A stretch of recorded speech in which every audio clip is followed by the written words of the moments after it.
Good morning to one and all. This is Dr. P. Lavanya, working as Associate Professor in MBA Department in Institute of Aeronautical Engineering, Dundigal, Hyderabad. So today's class we have to see regarding the price discrimination. So already we have seen regarding the different types of pricing strategies on this unit. And another important strategy relating to the pricing was price discrimination. So we differ the name saying the discrimination. As we know, the price means the price of the goods and services. Discrimination means a differentiation. So charging a different sort of price to the different consumers, we can call it like a price discrimination. So the importance of price discrimination in case of in the economics and also the organization and the market, we can enumerate in this video. So the main definition of the price discrimination was a pricing strategy that charges consumer different prices for the different identical goods or services. Means as it is one of the plan where we can charge the consumer based upon the consumer awareness, consequences, and based upon the consumer need, we will charge the prices differently to the different goods, different consumers. But the identical thing is that the goods and services are one and the same. So here, the price discrimination refers to the pricing strategy that changes the consumer different prices for the different identical goods or services.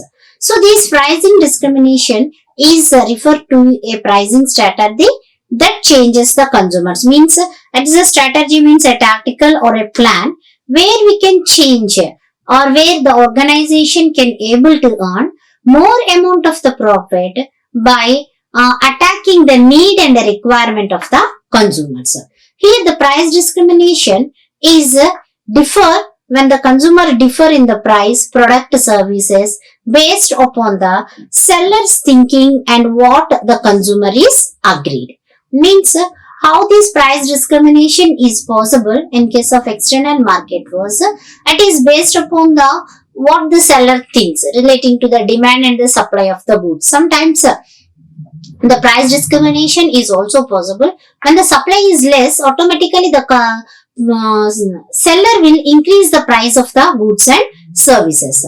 So in this way, the price discrimination depends upon the seller's thinking attitude and at the same way what the consumer will agree. In this discrimination also, we can see some bargaining manner will be there. If bargaining is there, automatically what happens? Maybe some at least a little bit increase in the price will be achieved by the seller. So here the price discrimination mainly affecting that what the seller is thinking and how the consumer was agreed for a certain price. And when we see like in a pure discrimination in case of price discrimination where the seller charges each consumer maximum price and what they will pay. Means in case of this price discrimination where we can see like each consumer is charged a different price and how that consumer has been willing to pay will consider as a price discrimination. So important key points of this price discrimination was with this the seller charges consumer a different fee for the same product or the services. Means the fees or charges for the goods and services differ from one person to the another or one consumer to the another consumer. So in this differentiation, we are able to identify that there are the certain degrees of price discrimination. So we can see like three types of degrees in the price discrimination. So the first degree of price discrimination was where the company charges the maximum possible price for each unit whatever he consumed. Means the first step where company want to charge maximum price, that it want to see how the consumer was willing to pay or how the consumer will purchase the goods and services. At the first cadre, he will give the maximum price for each unit of the goods what a consumer is purchasing. And when you comes from the second degree of the price discrimination, it involves as the seller want to increase the revenue and want to sell the more amount of the goods. So, and this reason, what happens?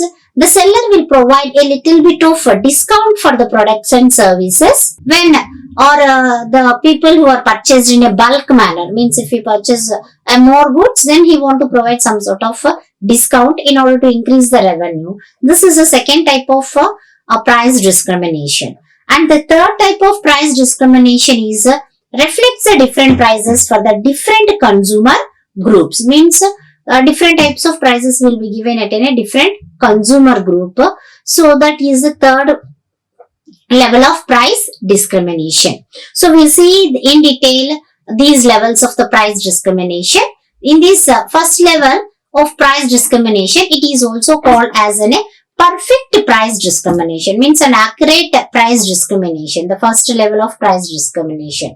Why? Because it involves in charging the consumer a maximum price what they are willing to pay for goods and services. Means here the discrimination is gone on an equitable basis where maximum price was fixed by the seller and the consumer is agreed to pay for that price. This is one of the important of these first degree of price discrimination, which is also known as a perfect price discrimination. And hence, in this first degree of price discrimination, here the consumer surplus is entirely captured by the firm or the seller. Means here whatever the consumer was able to pay, maximum price means how can they can squeeze the consumer or how can they will make the consumer to give a price. So that much the seller or the producer will, whatever the surplus the consumer is having, they will squeeze that surplus or captured by the firm. And in practice, the consumer maximum willing to pay is very difficult to determine. Why? Because maybe the purchasing power money is there with the consumer also. Sometimes the consumer willing will not be there. Sometimes the consumer will like it, they pay more and also they will purchase. So what is the maximum willingness of the consumer is very much difficult to determine at a particular period, where it is based upon the need and the requirement and based upon the product variety and features will also be depends. So that's why here where the seller can make a maximum efforts to provide the maximum price, but the consumer will having a full willingness, then he will purchase the product. And these the willingness of the how a consumer will pay will be difficult to determine. So here, therefore, we can say this pricing strategy is rarely employed. Means first degree or the perfect degree of pricing is at the maximum price where the consumer will to pay. So always the consumer will not be willing to pay whatever the seller has been asked. So that's why this is rarely employed only for the specific goods. And we comes to the second degree of price discrimination, which involves in changing a consumer different prices for the amount or the quantity consumed. Means here, and the second degree where the consumer will have a different prices based upon the quantity he purchased. Means when we purchased for a retail 1 or 2 bits, then the price will be more. Or if you purchased for a large scale, more amount has been purchased, then automatically the price will be lessened by providing the discount. So the second degree of the price discrimination is mainly based upon the amount of the quantity purchased by the consumer, then the price discrimination will be shown by the producer. So for this, we can see like different examples. A phone plan that charges higher rate after determining the amount of minutes has been used. Maybe as we know this Geo and other, maybe 365 minutes or maybe for 1 GB, 2 GB. So they used to provide the RAM and also the minutes. Once that minutes has been completed, our plan completed, and after utilization, the cost will be very high. Means rather than the plan what minutes they provided, for that extra one, the charges will be high. So this is called as an second degree of price discrimination. And also we have these reward cards and others like coupons when we go for shopping malls, or maybe for these other type of these purchasing of dresses and other, maybe in the garment section we used to found that coupons.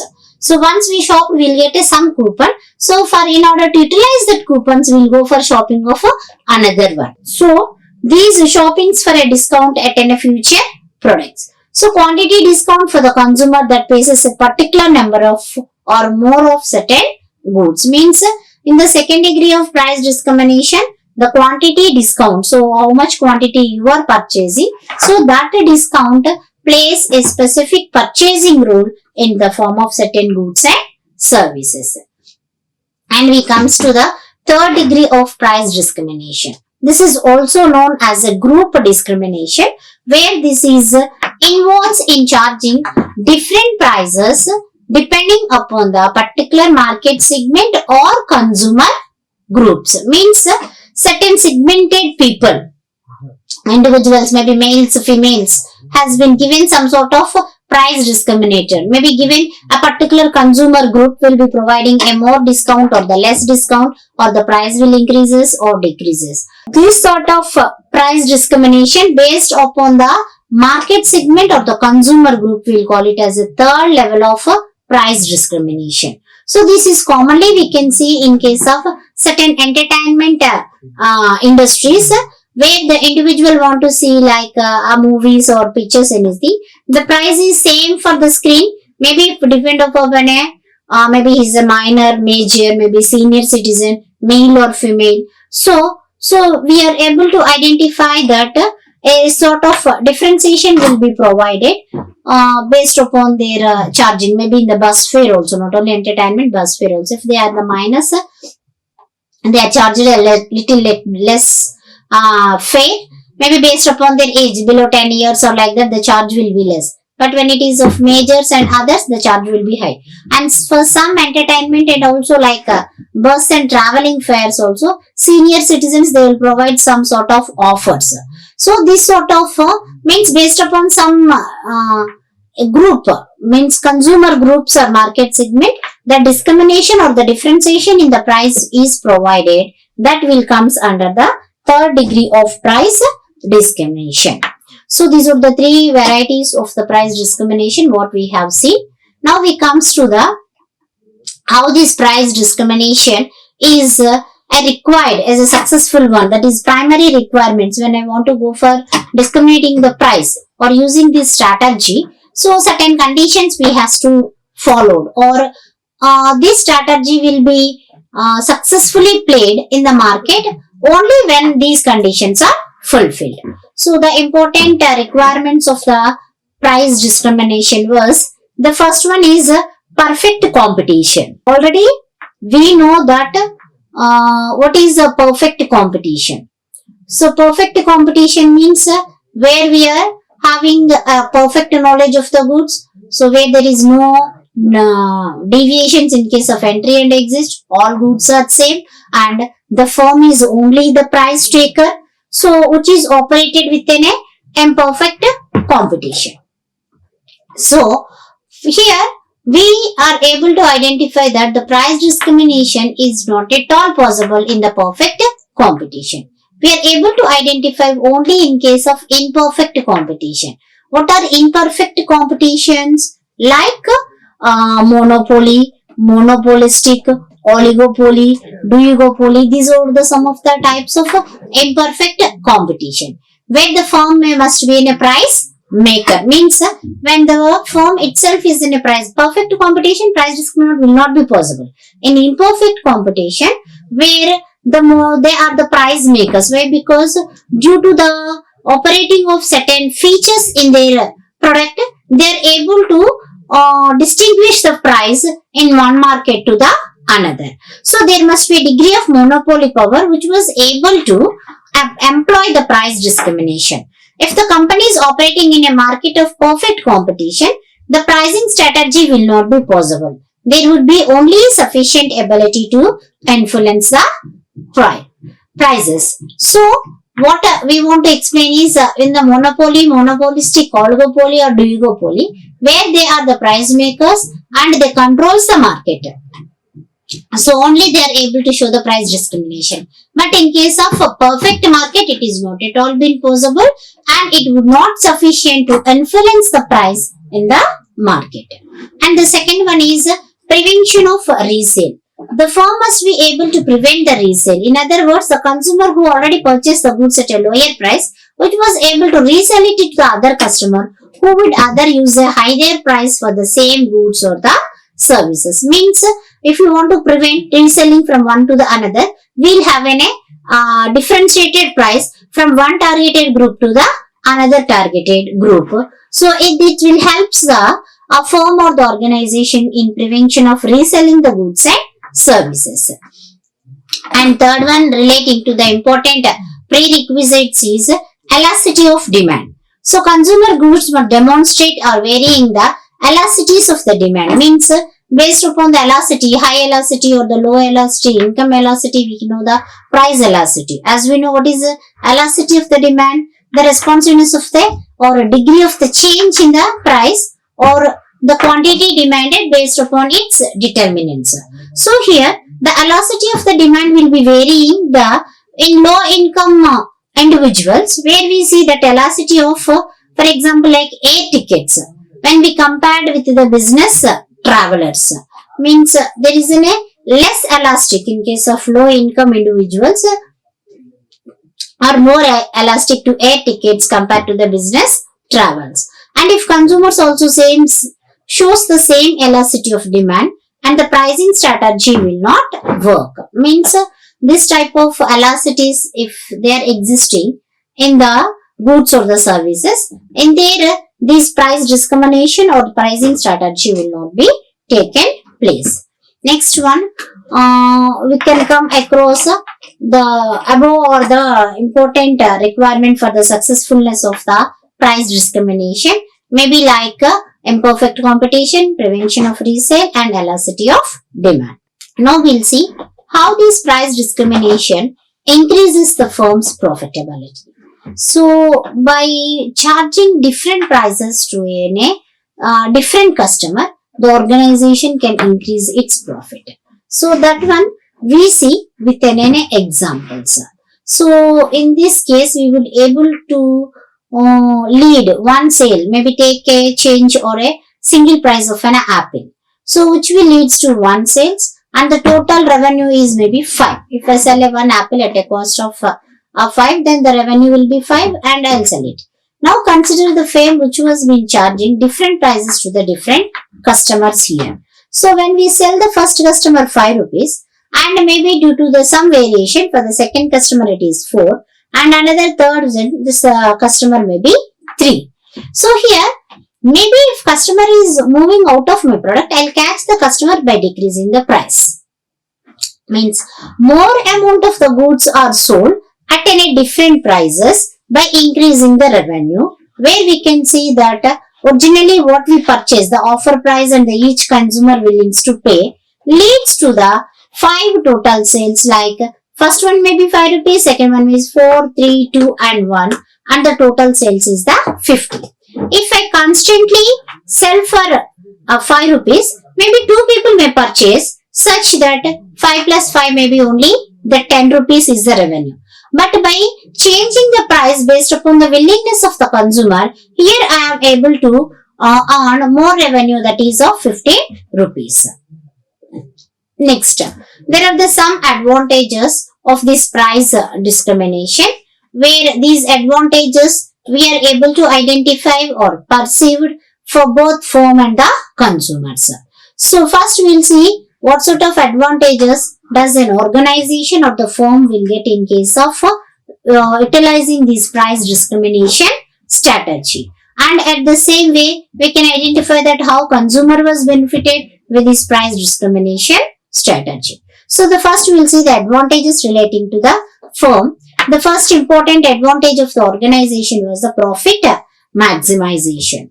So whatever the nature of the organization, the internal motive is to earn the profits. So profit maximization of the firm, where we want to capture more whatever the surplus the consumer having, the firm want to capture, and the producer's surplus will be as a revenue. So in this advantages is we can identify that in the first degree of price discrimination, we are able to turn the surplus into the producers, that is consumer surplus, means maximum price is charged and where the consumer was willing to pay. So the consumer surplus has been turned and into the producer's surplus, and it also ties into the survivability. So the small firms are able to better survive if they are able to offer different prices in the times of greater demand and also lower demand. Means with these more amount, it is also survivability, make the organization, without profits organization cannot expand or survive. So with these organization make it to survive, and small firms will have a good or better offer, and the small firms will have a charging different prices can earn a greater revenue, and also the demand for the product will also increases.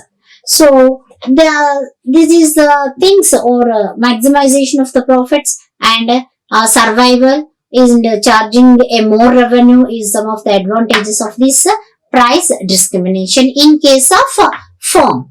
And now we see the price discrimination in case of the consumer. So as we have identified, both firm and the consumer has been price discrimination. So what are the benefits of the consumer? Means he was able to identify it within a lower price. Although not all consumers of the winners, consumers are highly classified by gain consumer surplus from the lower price due to the price discrimination. Means when we offer lower price, then automatically the consumer will gain amount or the surplus such that which encourages the consumer to purchase in case of price discrimination. Maybe for example, when you see the movie theater, tickets for seniors and the children's typically priced a discounted rate when you compare it with the adults. So those are the important advantages related to the price discrimination of firm and also the consumer. Now we come across what are the disadvantages does this price discrimination is having. As indicated above, some consumers will place lower price while within some will face within a higher price. Means the main disadvantage is some may say that it is the price is higher and some may say it is a lower. And based upon the situation also, once when I got a goods at a lower price, I am able to get sometimes I'll get it at a higher price. Means consumer he himself will be confused what sort of price will be prevail in the market based upon the external demand. And the next one is consumers that faces that higher price who purchases the, maybe for example like air tickets during the peak season, maybe when like festival seasons and other, maybe not only the air tickets, maybe bus tickets, train tickets. In case of rush and the busy peak seasons, there they have a high rate. But when in case of non-peak seasons, they are at a very low rate. So there exists a disadvantage relating to the finalization of the prices. And the next disadvantages was reduction in consumer surplus. Means here the pricing strategy will reduce the consumer surplus. Why? Because as consumer was willing to purchase and they will increase the price and sell the goods. So these transferred money from consumer to producers, which leads to the inequality of money or the economical distribution. So as consumer is surplus is reduced and producer surplus will increase, and which creates an inequality in the product and also the services. Next, now we'll see the example of the price discrimination. Maybe many industries such as like airline industries, where we have seen the arts, entertainment industry, pharmaceutical industries, which uses the price discrimination strategies. Mainly these are industries or more in case of this pricing strategy. So example of this pricing strategies where these industries will issue the coupons applying specific discounts, maybe like age, gender, or creating loyalty programs, or the some of the tactics of this price discrimination. So one example of the pricing discrimination, where the main example of the pricing discrimination where we can clearly identify in case of airline industries, where consumer buys the airline for several months, means before when they book the ticket, the prices will be less. But when the consumer want to book in case of peak season or at the last minute, the price will be more. And this contrast with the tickets of flight or another in case of season and non-season, that is availability. Why? Because in case of seasons, these flights which are selling well, where they will reduce the cost of available tickets and try to generate the incomes. Because many passengers, why? Because if there is no rush and vacancy in the seats, they will decrease the price. Why? Because many people want to weekends go to the destiny places in case of job and other homestay. So they want to pay high also on Sundays and they want to go to their destination. So these flights tend to be more expensive than the flights leaving early Sunday morning. Means late night having more price and when we compared with the early in the morning. So airline passengers, they have a typicality of paying more additional within a leg rooms too. Means in case of these passengers where they want to get additional advantages, those people they can also typically they'll pay more amount or more price discrimination we are able to identify when it is of required or the peak seasons. So this is the one of the best examples what we want to see in case of this price discrimination. Thank you. Like, share and subscribe. Hit the bell icon for more updates.